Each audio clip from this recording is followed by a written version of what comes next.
Ito yung luma, ito yung bago. Ayan o. Malambot din naman. Pero guys, mag-install tayo ng center engine support. Magkakaltag test tayo. Naka-neutral ako ngayon. Paglipat ko sa drive, ayan o, merong mini play dun sa ilalim, no.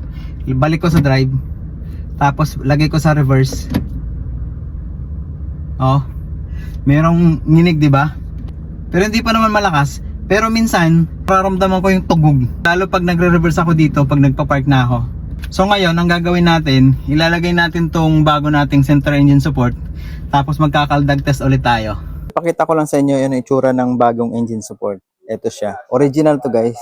Ang question ko, ano ba ang tamang orientation nito pag in-install, no? Sa iba, hindi kasi pinapakita kung paano. Pero may nakita ako na ito yung facing upward. Okay? Ito yung sa ilalim. Ayan, tingnan nyo. Parang ano naman, pantay lang siya doon.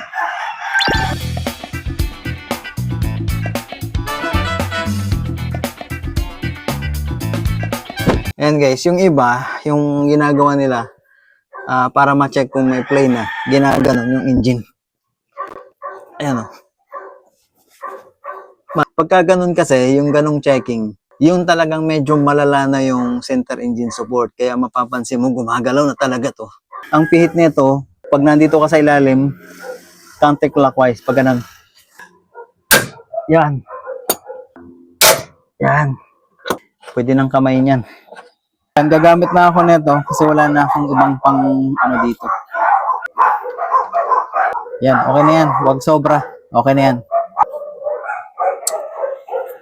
Yan. Yan. Yan. Yun.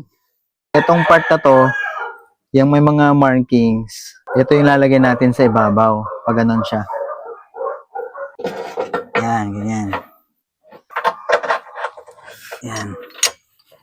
Itong bolt na to, medyo maliit to para dito yan. Yan. Ilalay lang.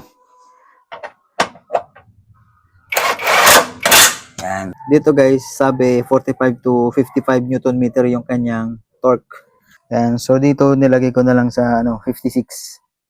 Yan, para sigurado.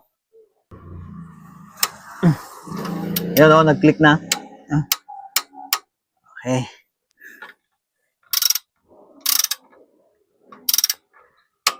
Okay.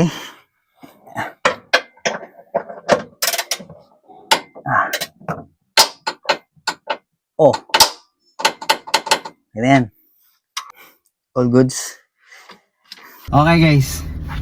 Ito yung luma nating center engine support. Nandun na sa ilalim yung bago. Magkakaldag test ulit tayo. Okay. Naka-neutral na ako ngayon. Lipat ko sa drive. Mayroon pa din ah. Oh, wala. Oh. Minimal. Very minimal lang. Oh, very minimal. Pero meron, no? So in short, yung minimal vibration, normal pa rin siya, no? Pero pag yung tipong kalabog na, yun. Wala na yung gadudug.